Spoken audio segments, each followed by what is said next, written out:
Mathurin. Il s'est déclaré, il a levé sa main. C'est un bon frère. Mais le principe dit qu'on n'est pas là, on se met à jour. Donc, c'est pas, comment on appelle ça, une excuse. Donc, qu'est-ce que tu as nous dit? Donc, tu n'as pas suivi. Tu n'es pas mis à jour, c'est pas bien grave. Qui d'autre?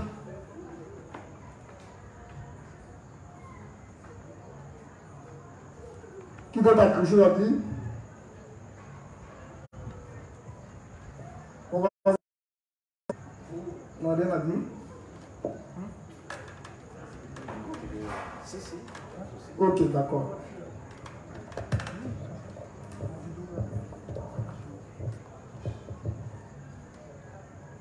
Bonsoir à l'Assemblée. Hier, nous avons écouté l'enseignement donné par l'inspecteur sur la prédestination et l'élection divine. Ce que j'ai retenu, c'est que ce thème-là crée beaucoup de confusion dans le christianisme. Parce qu'il y a certaines personnes qui pensent que Dieu a arrêté une liste depuis le ciel où il y a des gens qui sont nés déjà sauvés. Donc, quelque chose ce qu'ils vont faire, et leur place au paradis. Et il y a un groupe de personnes que Dieu n'aime pas du tout, et leur place, c'est l'enfer. Mais la Bible nous dit que c'est faux. Et là-dessus, le révérend nous a clairement éclairé pour dire que la prédestination, en réalité, ce n'est pas la conception des hommes, mais c'est ceux qui croient en Christ qui sont sauvés. C'est ça la prédestination selon Dieu. Que Dieu nous a tous destinés, c'est-à-dire qu'il a prévu en Christ. C'est ce que je veux dire.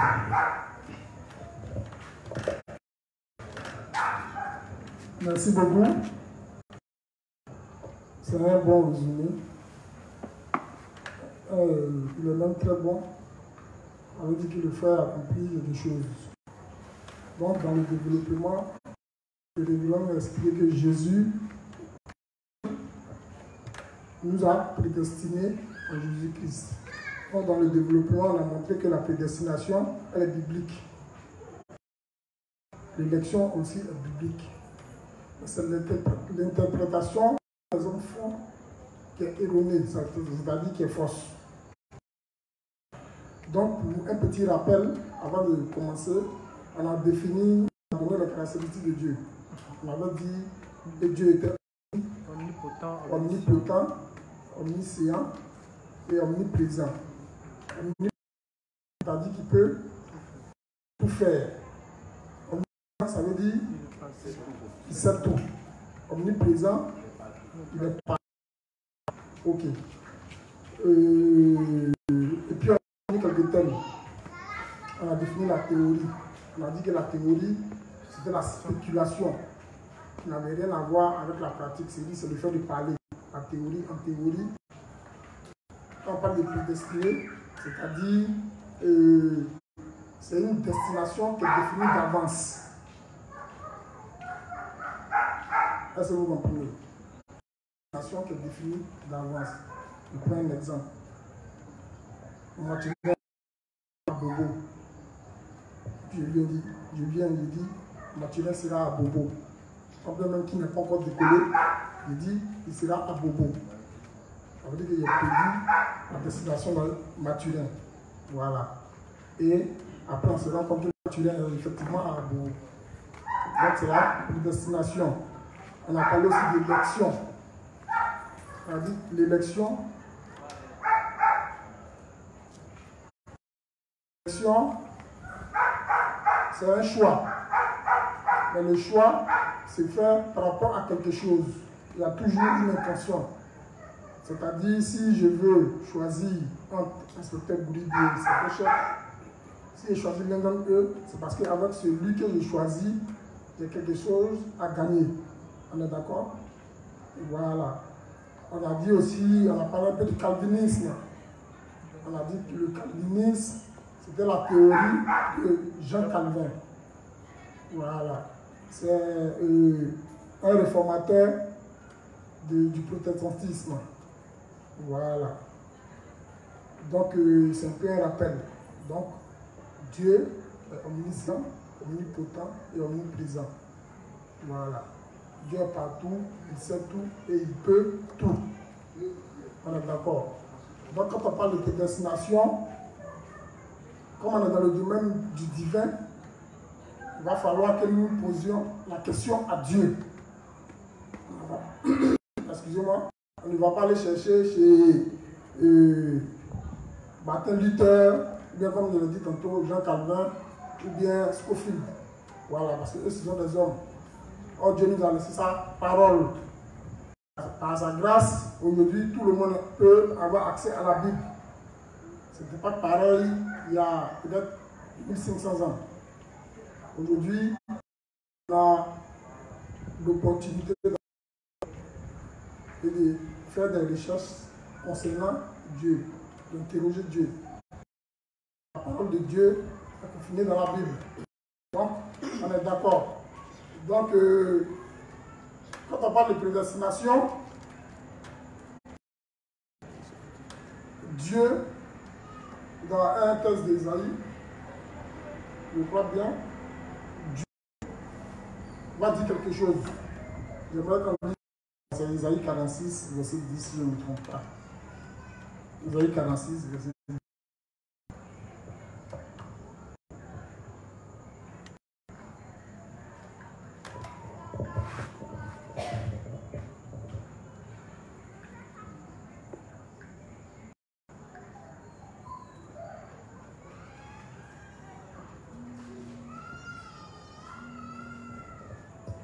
Ésaïe 46, verset 10. J'annonce dès le commencement ce qui doit arriver, et longtemps d'avance ce qui n'est pas encore accompli. Je dis, mes arrêts subsisteront et j'exécuterai toute ma volonté. Fin de citation. Merci frère.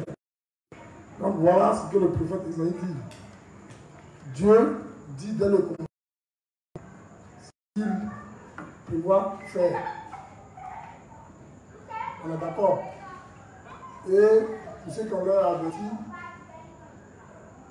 ceux qui ont l'esprit de Dieu, en lisant les Écritures, ils peuvent sonder, ils peuvent savoir ce qu'ils veulent.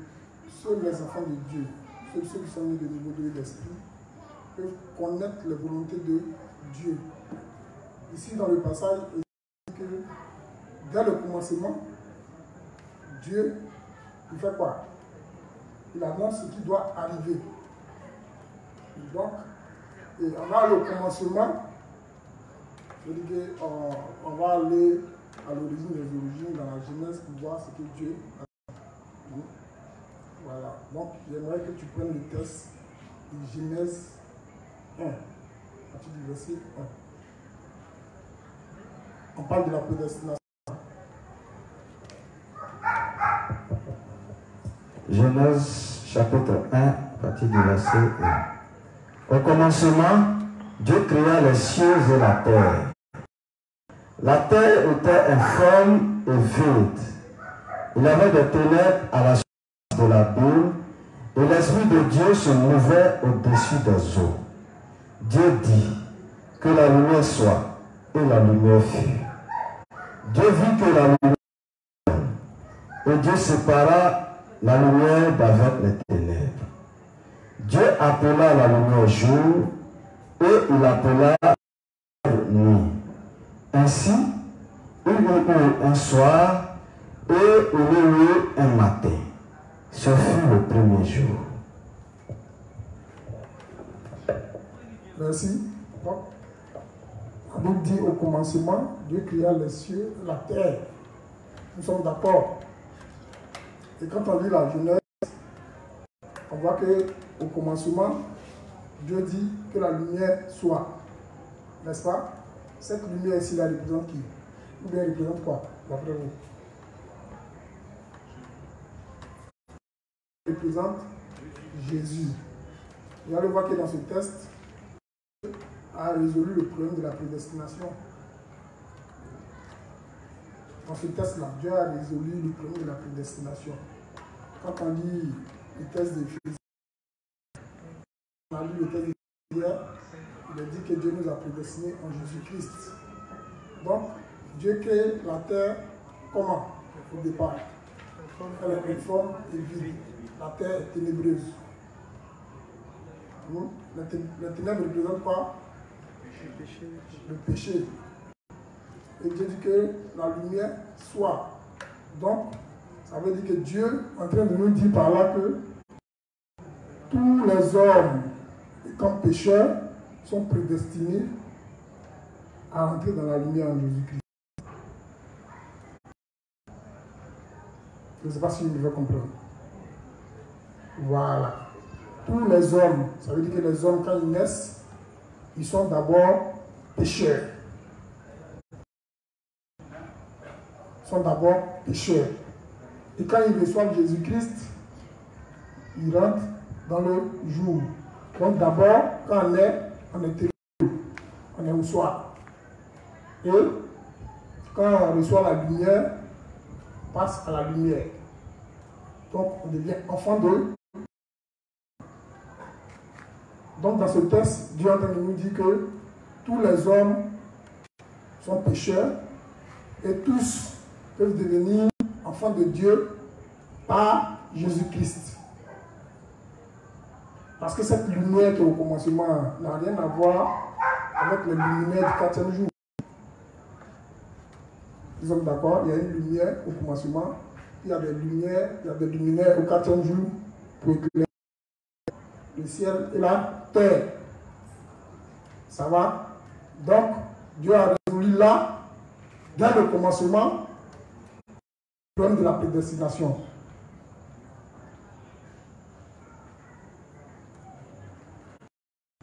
Est-ce que vous me faites comprendre? Voilà. Il a résolu le problème de la prédestination. Donc, quand on va dans les Écritures, on aura plusieurs tests qui vont montrer que Dieu est au hasard. Et Dieu est un juste juge. Il est le juge par excellence. Donc Dieu, dans sa grandeur, il ne peut pas choisir un certain nombre de personnes au détriment d'autres. S'il fait ça, il serait injuste. Donc la prédestination fataliste, comme l'annonce le calvinisme, est une doctrine erronée. C'est une doctrine qui est erronée, qui est fausse. Et qui met la confusion dans l'esprit de ceux qui recherchent véritablement Dieu.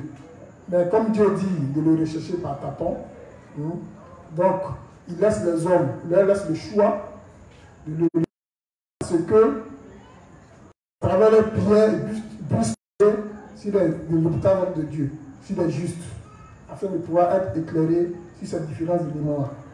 Donc hier, nous avons travaillé dans le livre 1, dans le premier principe, où il a été montré que quand le souverain sacrificateur entrait dans le tabernacle pour faire le sacrifice d'expiation, tout le peuple était dehors.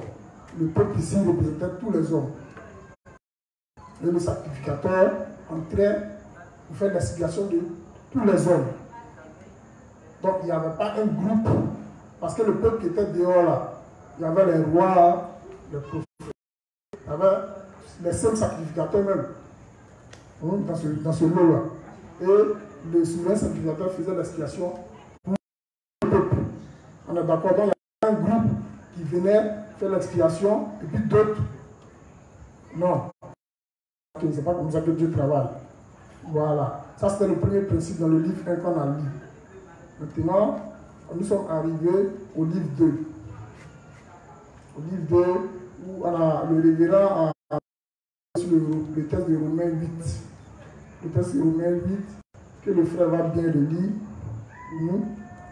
Et puis, ensuite, on la lecture du principe du révérend. Donc, Romains 8, versets 28 à 30.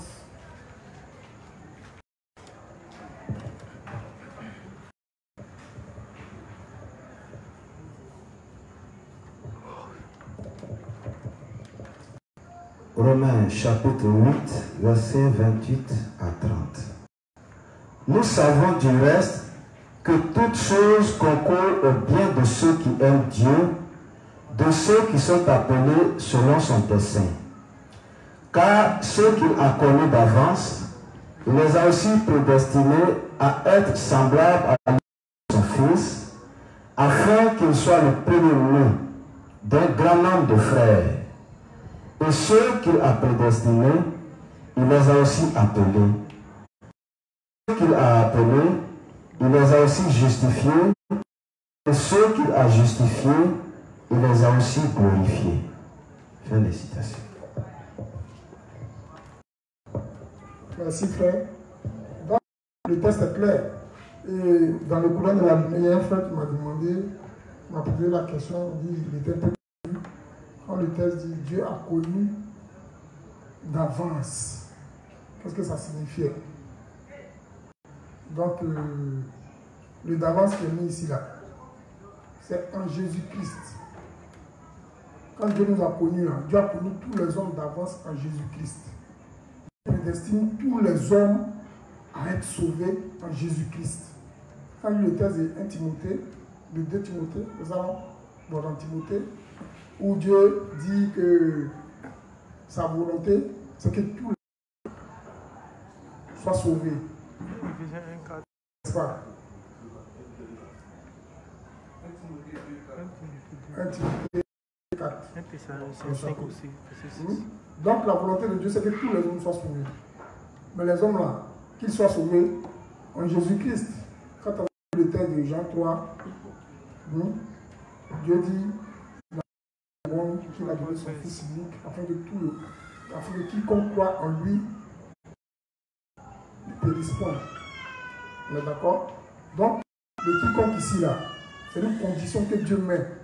Donc Dieu, sa volonté, c'est que tout le monde, Dieu ne choisit pas un groupe de personnes au détriment des autres. Dieu veut que tout le monde, tous les hommes soient sauvés, c'est sa volonté. Voilà pourquoi il nous a connus d'avance.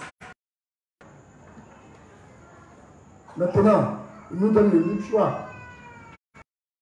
Il choisit la vérité ou de choisir le péché. C'est quand la parole a annoncé, on ne force pas quelqu'un à y croire. Dieu ne contraint pas les gens à croire en lui. Impossible. Dieu nous laisse le libre choix de choisir d'aller au paradis ou d'aller en enfer. Mais généralement, Chanel que toute leur vie, que les choses matérielles, les choses périssables. Ils ne se soucient pas de leur destination après la vie terrestre. Sinon, un homme intelligent,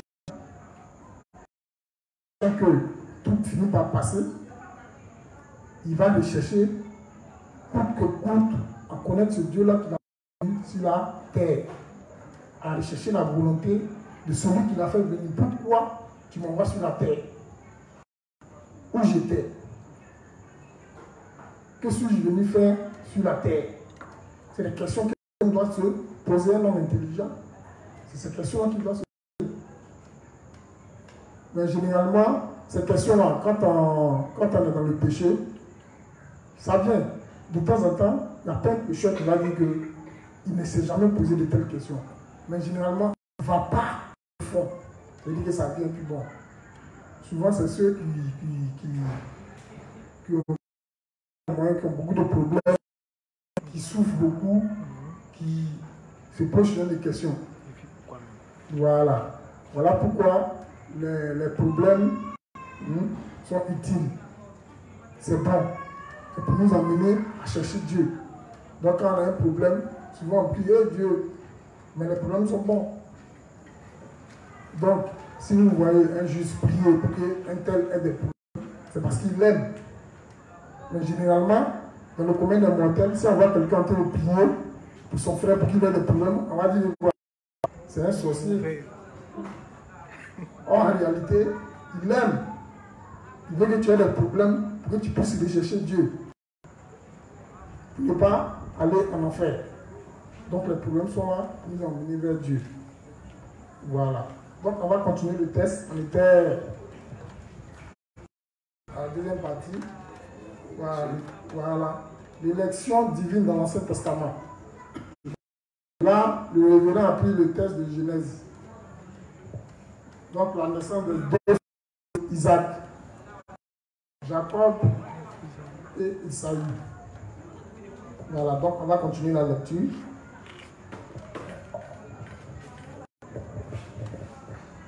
L'élection divine de l'Ancien Testament. La théorie du choix inconditionnel est-elle véridique? Non. Notre Seigneur n'est pas un Dieu à l'esprit étroit. Il a choisi tous les pécheurs en Jésus, pas uniquement certains d'entre eux. Dans la Genèse 25, versets 21 à 26, on découvre l'histoire d'Isaac, Ésaü et Jacob. Dieu a choisi Jacob alors que les deux enfants d'Isaac se trouvaient encore dans le ventre de leur mère. Ceux qui ne comprennent pas bien la parole de Dieu prennent cela pour la base de la théorie du choix inconditionnel. Les gens puissent comprendre l'histoire d'Isaac, Jacob et d'Esaü. On va lire les textes de Genèse 25. Genèse 25, 18 à 28.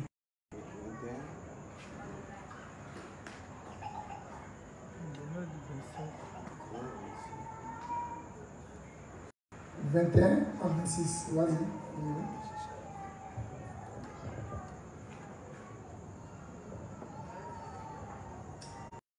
Isaac implora l'Éternel pour sa femme, car elle était stérile, et l'Éternel les ossa.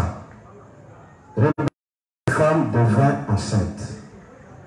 Les enfants se heurtèrent dans son sein, et elle dit, « Si, pourquoi suis-je enceinte ?» Elle alla consulter. Et l'Éternel lui dit, « Deux nations sont dans ton ventre, et deux peuples se sépareront aux sorties de tes entrailles. Un de ces peuples sera plus fort que l'autre, et le plus grand sera assujetti au plus petit. » Les jours où elle devait accoucher s'accomplirent.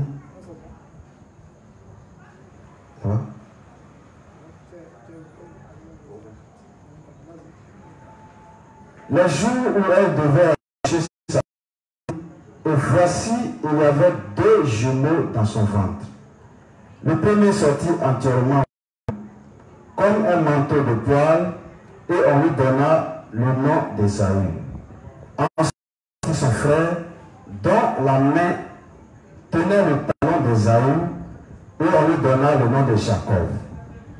Isaac était 60 ans lorsqu'il naquit.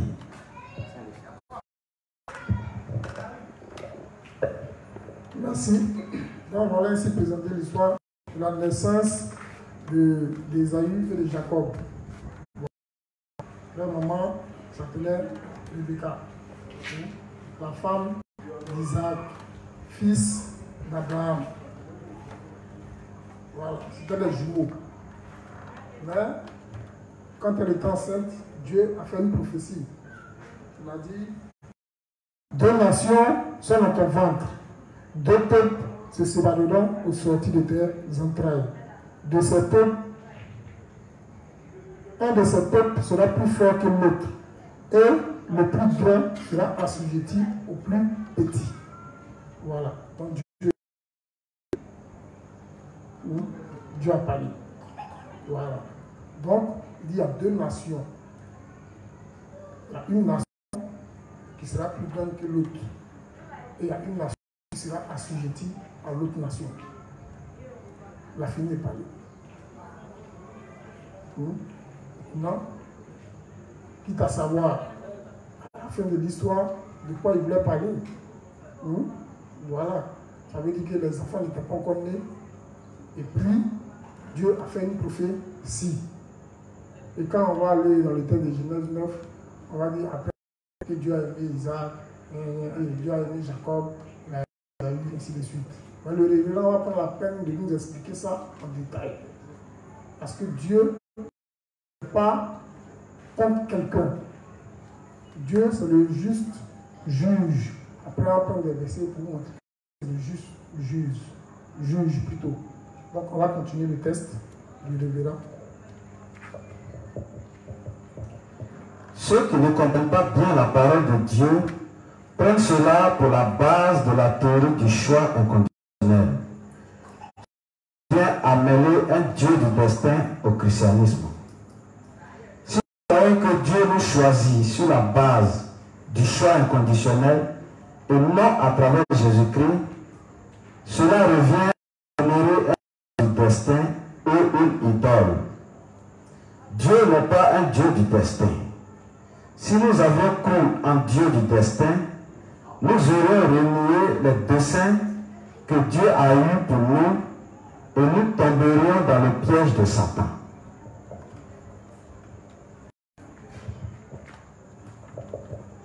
Ok. Donc, si nous ignorons les desseins de Dieu, les desseins, c'est-à-dire le plan de Dieu. Parce que quand Dieu, avant la création de tout chose, il avait un plan.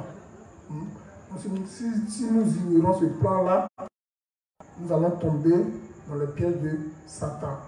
Voilà pourquoi je disais hier tantôt, juste, qui croit encore dans son cœur en la prédestination, s'il croit qu'il est devenu juste, il croit en l'évangile de Dieu d'esprit, parce qu'il a été prédestiné à croire en l'évangile de Dieu d'esprit, qui nous le disent. Et nous allons corriger cet aspect-là. Voilà. Dieu n'a pas choisi certaines personnes au détriment d'autres. La destination, elle est divine, mais elle s'est faite en Jésus-Christ. C'est parce que tu as cru en l'évangile de l'eau de l'esprit que tu es devenu juste. Si demain tu deviens pécheur, dans ce cas-là, tu auras perdu ton salut. Et ça, on appelle la perte du salut. Est-ce que vous comprenez? Dieu, c'est le juste. On va lire quelques versets avant de continuer le test là. On va lire Psaume 82, 1 à 8.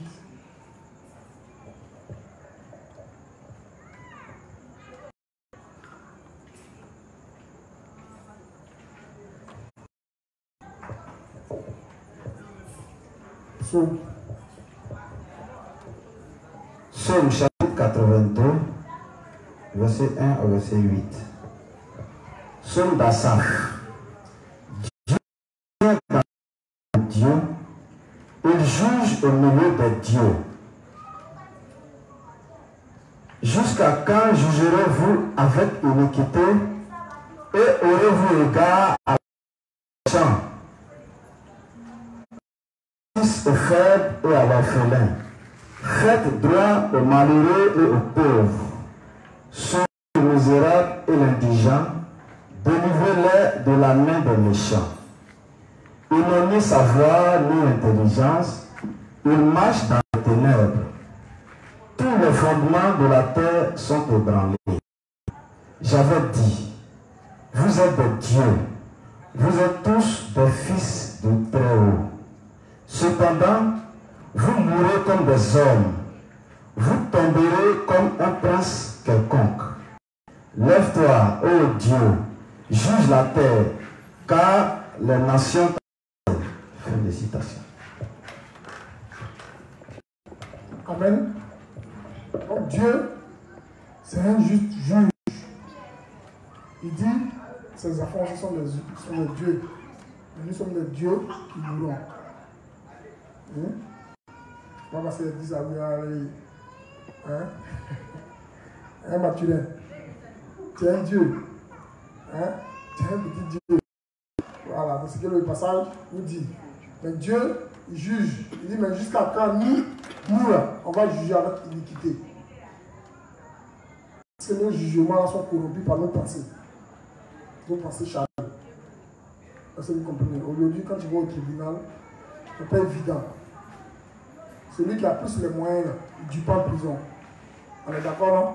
Celui qui a les moyens, quel que soit le crime qu'il a commis. Voilà. C'est-à-dire que si tu es en train de traverser la route, que la voiture de BD te colle, c'est pas évident que lui, il va à l'emprise. Voilà, toi tu es mort, mais lui, c'est pas évident. On dit que c'est toi qui n'as pas raison. C'est un mauvais jugement. Voilà. Donc, Dieu, quand Dieu lui juge, c'est parfait.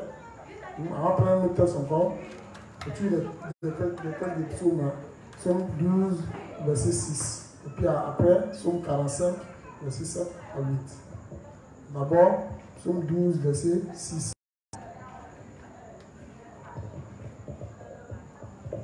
Psaume 12, verset 6. Parce que les malheureux sont opprimés et que les pauvres gémissent, maintenant, dit l'Éternel, je me lève à ceux contre qui l'on souffre. Fin de citation. Amen. Psaume 45, 7 à 8. Psaume 45, 7 à 8.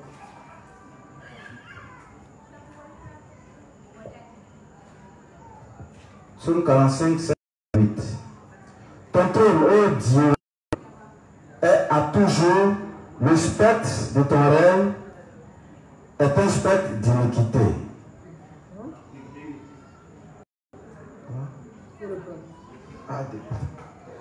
Ton trône, ô Dieu, est à toujours. Le spectre de ton règne est un spectre d'équité. Autant pour moi. Tu dis la justice et tu hais la méchanceté. C'est pourquoi, ô Dieu, ton Dieu t'a oint d'une joie, par privilège sur tes collègues. Fin de citation. Merci. Donc Dieu, hein, le juste juge. Voilà. Il n'est pas pour une partie des hommes au détriment d'une autre partie. Il n'a pas choisi un groupe de personnes en délaissé d'autres. On dit qu'il est le Dieu des juifs, mais il est aussi le Dieu des païens. On est d'accord? Il est le Dieu de tout le monde. Voilà. Donc dans le Matthieu 21, on dit c'est celui qui sauve de ses péchés. Son peuple qui est mis ici, c'est tous les hommes, sans distinction, parce que Dieu ne fait acception de personne. Nous sommes d'accord? Voilà. Donc on va continuer le texte du révérend. Donc on met en garde à dire que Dieu est le juste juge. Dieu est omniscient, il est omnipotent, il est omniprésent et il est le juste juge. Il sait tout, il peut tout et il est partout. On est d'accord? On continue. Si un homme n'est pas Dieu, il est tel une bête sauvage sans.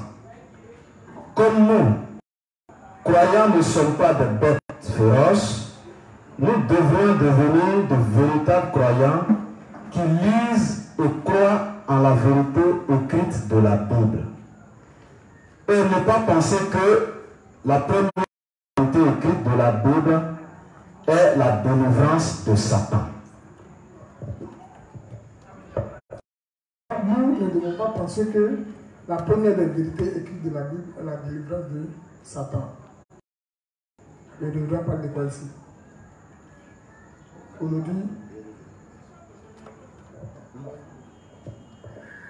Aujourd'hui, quand on va dans les assemblées des pécheurs, combat qui? Satan. Ils ne finissent pas de le combattre, même dans les maisons. Le combat. Quelqu'un dit, ça fait combien d'années? Il faut le laisser. C'est qui témoigne? Ou bien, Tu es sur lui. Je t'attache. Tu le taillades. Ça fait 20 ans que tu le taillades. Mais tu là. Mais tu es sur lui. Après, le moment fini. Et quand il dit, tu vas taillader quand mais il est toujours là. Toujours. Et quand on vient vous parler de la justice de Dieu, vous insurgez, et vous vous mettez en colère, vous vous fâchez. Alors que les choses sont tellement simples.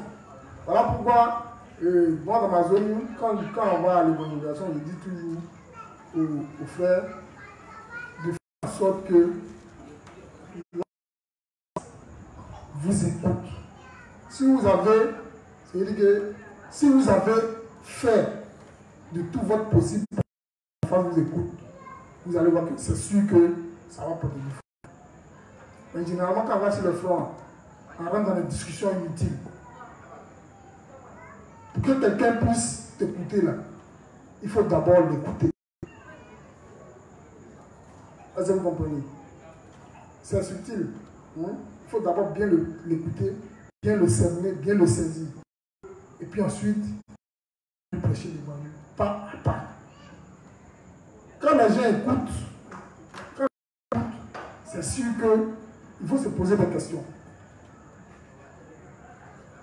Souvent, il m'arrive de penser à ma naissance, comment je suis né. J'étais un catholique pécheur. Et puis, je n'allais pas à l'église. Voilà, j'étais un vadrouillard. Et il y a l'inspecteur Cédric qui m'a approché. D'abord, il y a un frère, excusez-moi, c'est une parenthèse, mais c'est important.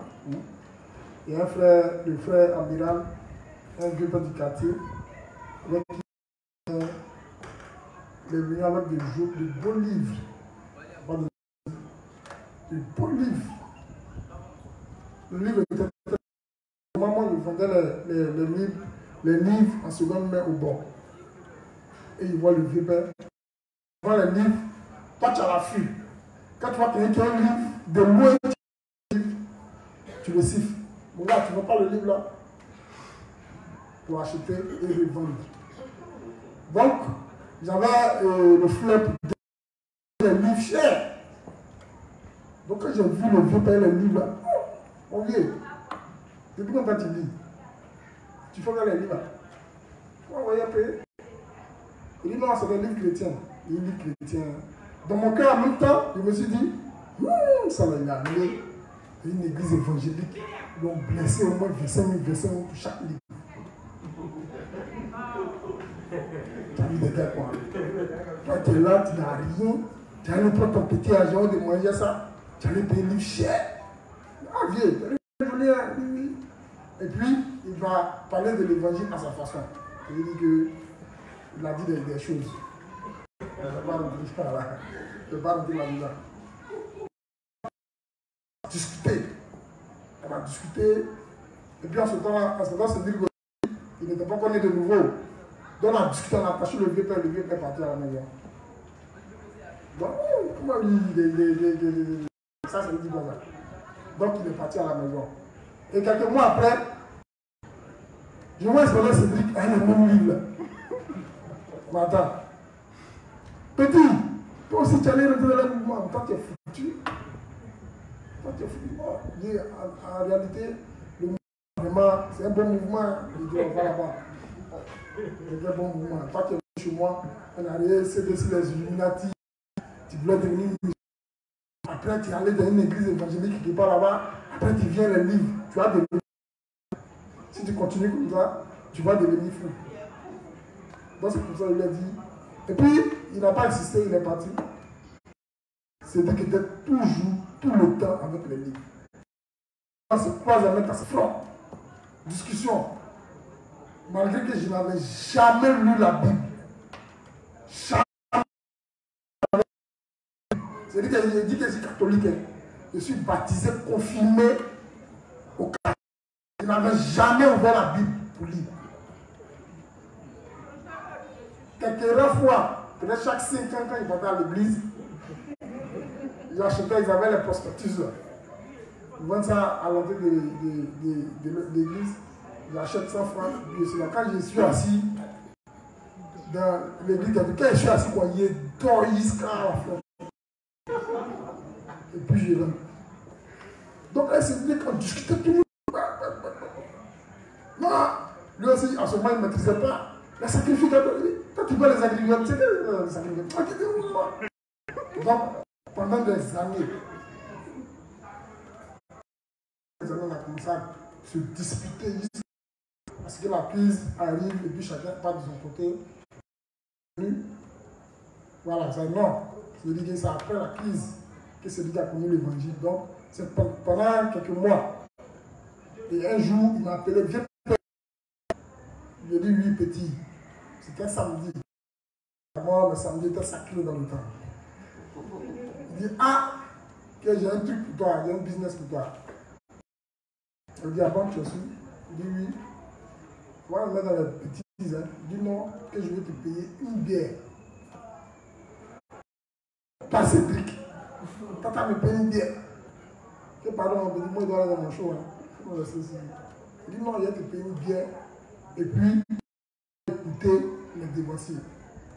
Il dit, bon, à cause de la bière là, je vais venir, je vais frapper la bière, et puis les chefs là, je vais les bombarder.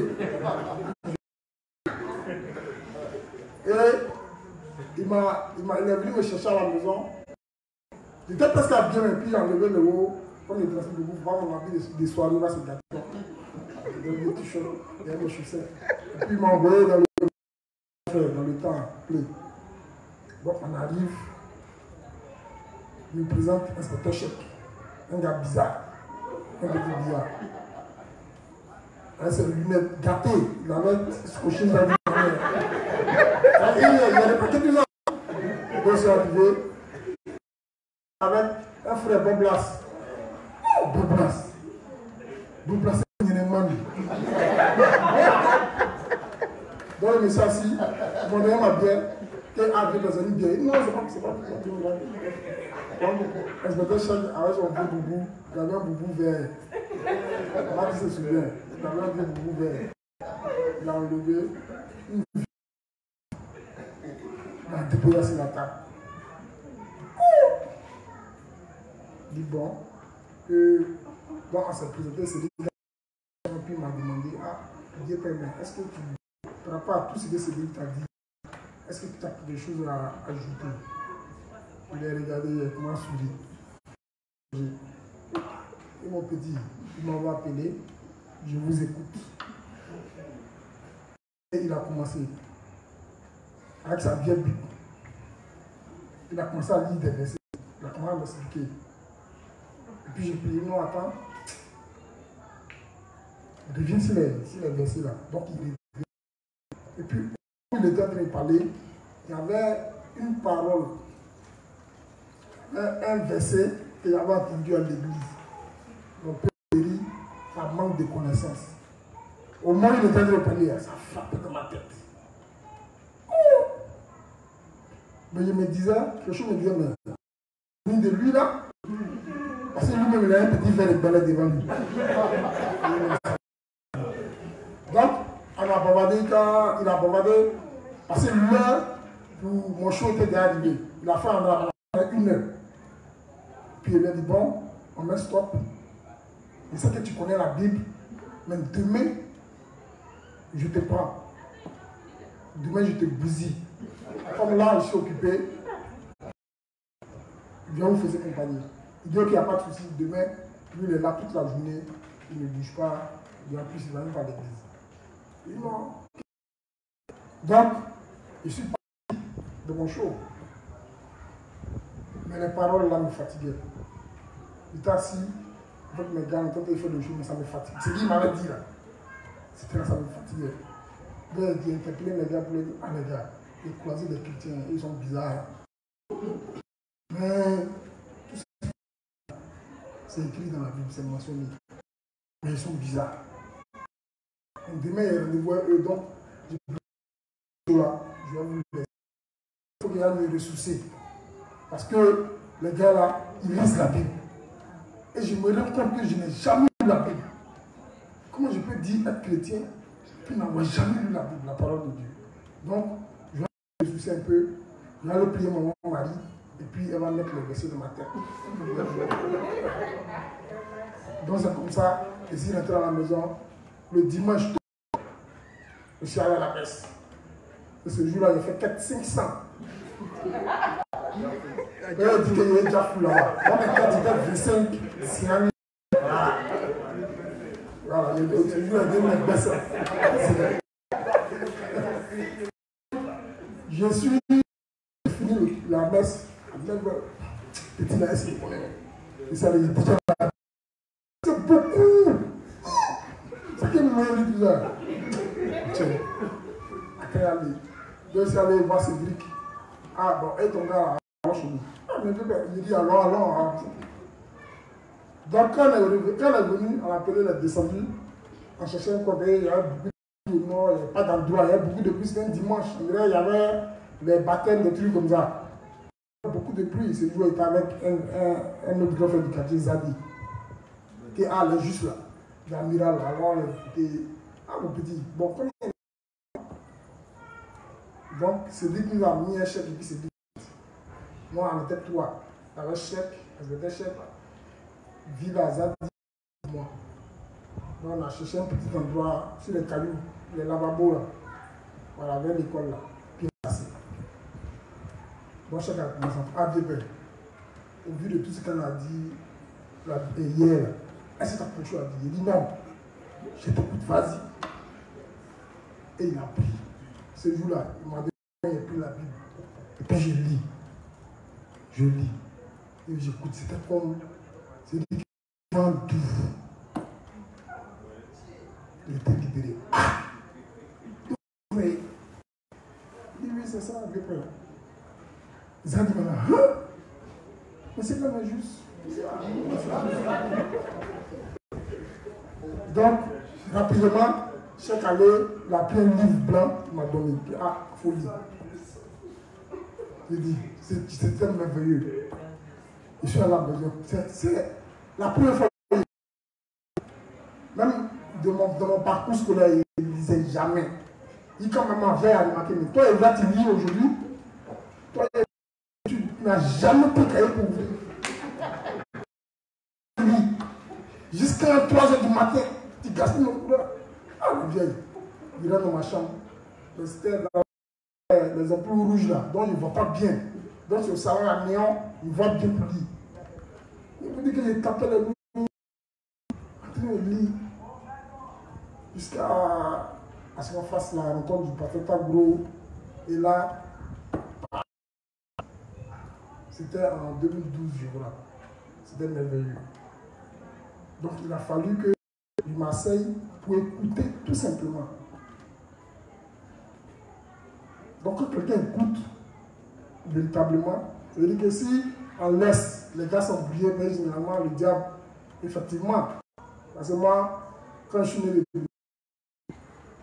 il a fait comme tout niveau juste dans l'euphorie, il voulait aller annoncer la parole à ma vieille. C'est devenu un débat à la maison. Qu'est-ce que c'est le livre là? J'avais mal, mais je n'ai pas. Et comment on appelle ça même? Ce que j'ai fait là, jusqu'au jour d'aujourd'hui, ça m'a suivi. Parce qu'un jour, m'a appelé, m'a dit, toi là, j'avais bien lu tes livres là. Mais comment tu as procédé là? Ça fait que ton livre là, c'est là. C'est-à-dire qu'au chevet de son lit là, il y a un livre là-bas, mais elle dit, elle ne lit pas. Je ma prière, c'est qu'elle lise. Mais par la grâce de Dieu, la dernière fois, le pasteur Tabou m'a appris qu'ils ont pu échanger 10 minutes avec la vieille. Il a trouvé que la vieille cause bien, donc il y a eu la joie dans mon cœur. Ah. Si, comme le grand maître, c'est un grand pédagogue, je sais que s'il a pris la vieille, elle a dit, ça m'a raté. Par la grâce de Dieu, elle a dit, ça sera bon. Voilà. Donc c'était là mon petit témoignage pour dire que quand nous allons sur le terrain d'évangélisation, on doit chercher à se faire entendre et comprendre. Voilà. Il ne suffira pas de lui dire, bon, j'ai fait un frère, non. On va évangéliser. Et généralement, quand les frères, c'est vrai que c'est une lutte On a l'habitude d'appeler ça front. Mais comme on dit front, je pense qu'il faut aller faire une physique. On dit ça front parce que c'est une bataille spirituelle. C'est un front spirituel. Un front spirituel, ça n'a rien à voir de physique. Genre, venir dire beaucoup de paroles, oui, puis on s'entend pas. Et puis, à 4h du matin, et puis on se sépare. Et puis, au sorti, personne n'a compris les choses. Voilà le livre 1. Le révérend dit que l'évangile de l'esprit, c'est l'évangile des gentlemen. Vous avez lu ça dans les ouvrages? Voilà, il dit que c'est l'évangile des gentlemen. Ça veut dire que le gars il vient, il est bien habillé, croit ses pieds, la tasse de thé, son gars est devant lui, et puis ils échangent. Comme ça, c'est propre, c'est sûr que les gens. Donc, dans tout ça là, il va du renoncement à soi. C'est notre renoncement. Parce que si on est de nouveau, et puis un coup comme ça, on est des gentlemen, on prêche et puis les gens, mais ça sera bizarre. Donc il faut qu'on passe par ces erreurs-là, et puis demain, on sera raffiné. Voilà. Donc c'était la parenthèse. On va revenir sur le thème, la théorie de la destination et de l'élection divine. On était au passage de Jacob et Ésaü. Donc il va continuer la lecture. Pour avoir une foi véritable, nous devrions prioritairement penser à la vérité écrite de la Bible et suivre la foi de ceux qui ont connu la nouvelle naissance dans le Christ. Le calvinisme insiste sur une rédemption limitée. Cela implique que l'amour de Dieu et que la rédemption du Seigneur ne s'applique pas à tout un chacun. Cela peut-il être ainsi? La Bible dit qu'il veut que tous les hommes soient sauvés. 1 Timothée 2, verset 4. Tu as oublié la leçon. 1 Timothée 4, voilà. Donc, dans le passage, il va parler du calvinisme. C'est que c'est le calvinisme. Le calvinisme, c'est la doctrine de Jean Calvin. Il dit que Dieu choisit un certain nombre de personnes au détriment d'autres. Voilà. C'est comme ça eux ils définissent la prédestination. Avant que nous venions sur la terre, Dieu assis sur le trône et dit tous les hommes sont là. Et puis il dit bon, vous qui êtes à ma droite là, passez ici. Et puis on met des signes sur vous. C'est vous les élus. Bon, vous qui êtes à ma gauche là, vous n'êtes pas encore venus sur la terre, passez ici. Vous là, vous irez en enfer. Bon, allez-y sur la terre. Et puis finissant ça, vous les appelez jeu. Pourquoi toi tu ne vas pas aller au paradis? Pourquoi toi tu vas en enfer? Pourquoi tu n'as pas? Mais c'est un Dieu qui est bizarre. Le révérend dit c'est un Dieu qui a l'esprit étroit. C'est un Dieu qui s'ennuie. Tu dis au gars, quel que soit ce que tu vas faire, tu dis, bon, va sur la terre. Puis il s'en va, et puis tu l'appelles, viens te juger. Bon, pourquoi tu dois aller en enfer? Merci. C'est un Dieu voyou. Mais Dieu, tu m'as déjà prédestiné à aller en enfer. Il ne sait pas ce qu'il veut. Pourquoi tu viens tu m'envoies un jugement quoi? En réalité, c'est ce qu'il veut nous faire, c'est ce que Jean Calvin veut nous faire. Que Dieu, c'est un Dieu voyou. C'est un Dieu qui a l'esprit étroit. Il envoie des gens, sachant bien qu'ils sont déjà condamnés à aller en enfer. Et puis il veut les juger. C'est un Dieu qui est bizarre. Donc, avant d'arriver au calvinisme, le Coran nous dit que si on veut naître de nouveau, il faut que nous croyions à ceux qui ont le véritable évangile, au véritable serviteur, qui comprennent la parole de Dieu. C'est de ça qu'il s'agit.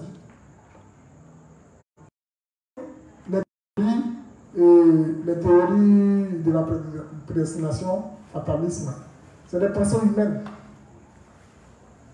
Là, il y a une fois avec l'inspecteur Bilibi et puis l'inspecteur Cédric, avec un gars à Benjerville. Le gars est dans son studio. C'est une seule juge là qui a organisé le front. Donc, on arrive dans son studio, le gars a mis tant de livres, les ouvrages. Tu peux pas. Il y a au moins 100 ouvrages. C'est-à-dire qu'il a pris un divan complet.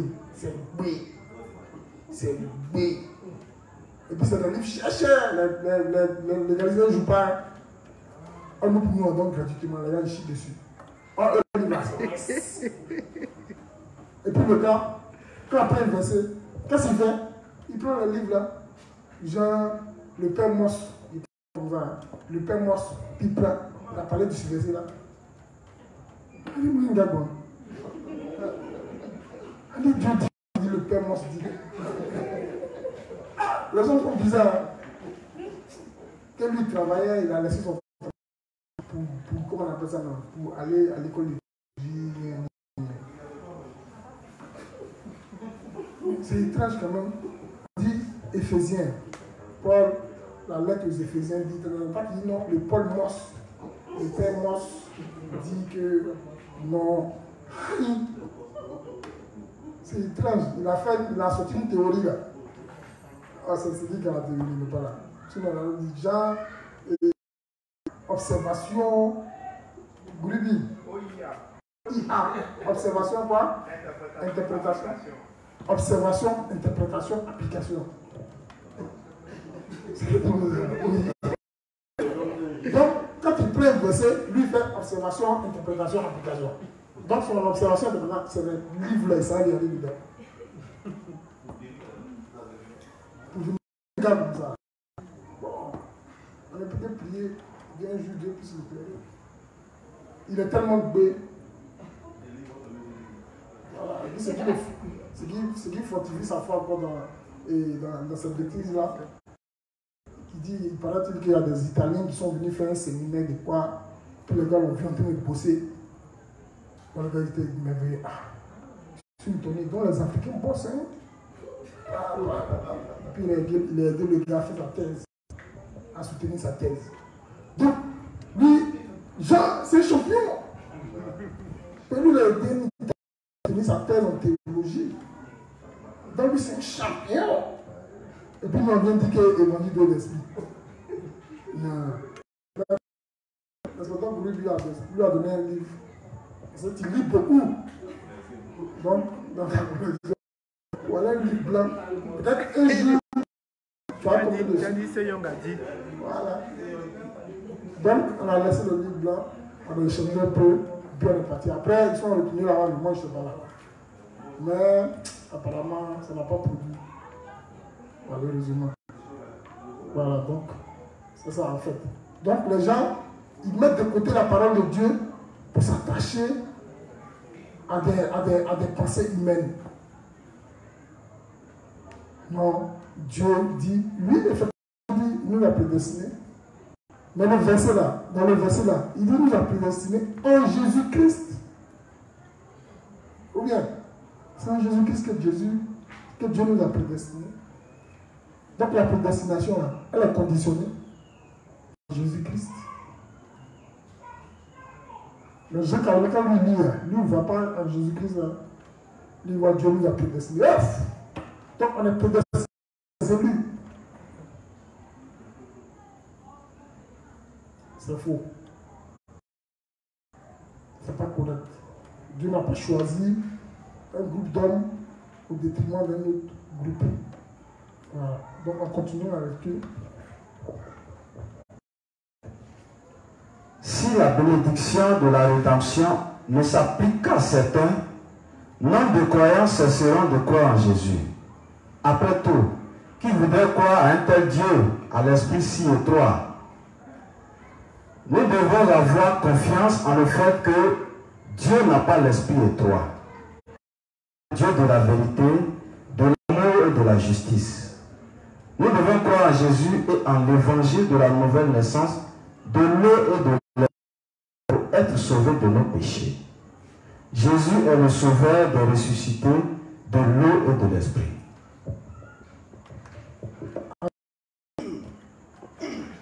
Donc, Jésus-Christ, il est venu pour toute l'humanité. On prend le texte de Matthieu 3. On va Jean-Baptiste. Voici l'agneau de Dieu qui fait quoi? Le péché de qui? Mais c'est le péché du monde qui est écrit. Pourquoi il veut nous faire croire que le péché de certaines personnes? Le monde qui est mentionné là, c'est tous les hommes. Les juifs, les grecs, les noirs, les rouges, les jaunes, c'est tout le monde. Toute la race humaine. Jésus a ôté le péché de tous les hommes. Quand il s'est fait baptiser par Jean-Baptiste, il a pris tous les péchés de l'humanité. Voilà pourquoi Jean-Baptiste peut dire, voici l'agneau de Dieu qui ôte le péché du monde.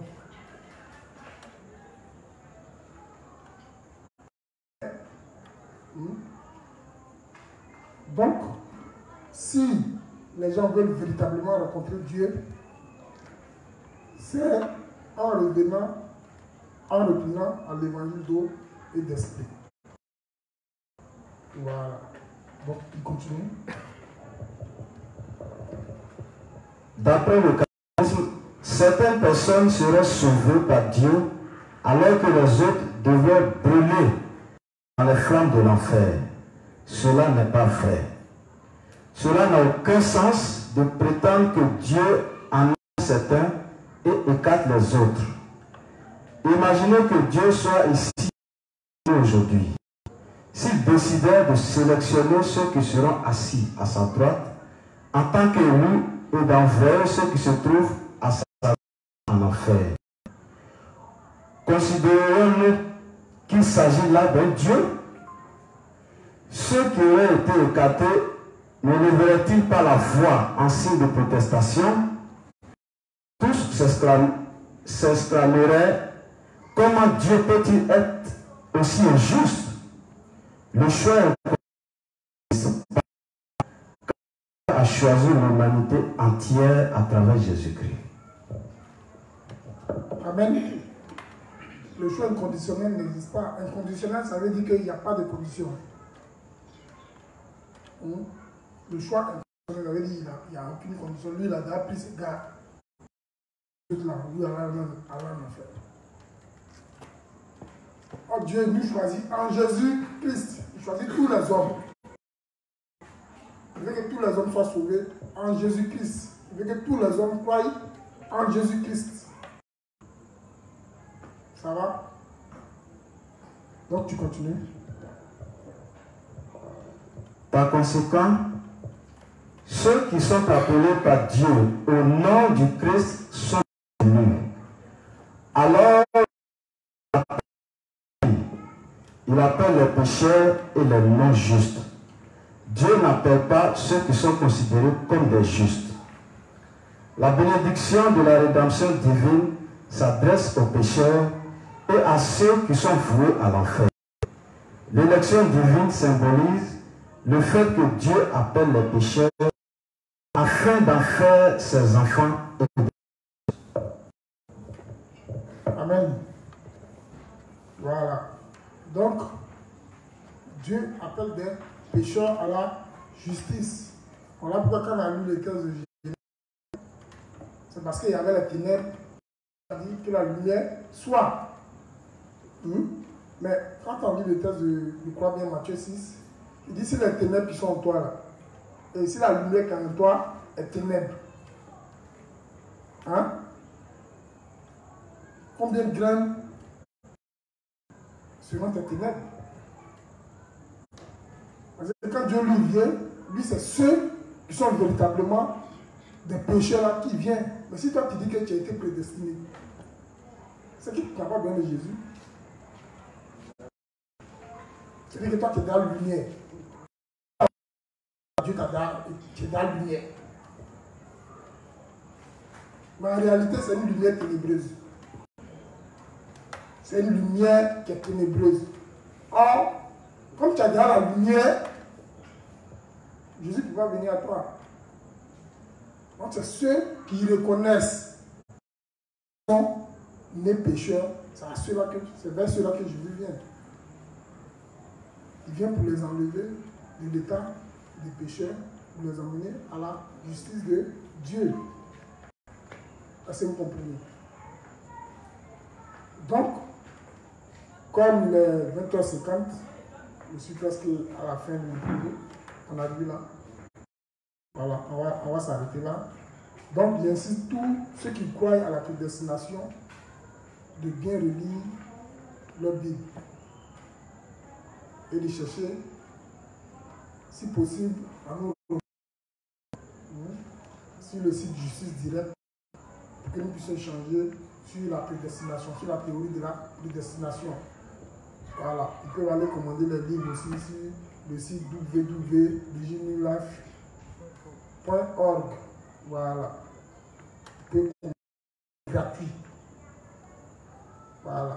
Quel que soit l'endroit, si vous avez une boîte postale, vous mettez votre boîte postale, vous vous inscrivez et on vous envoie les livres. Maintenant, si vous voulez, vous pouvez venir nous rencontrer aussi. Vous pouvez, comment on appelle ça? Direct.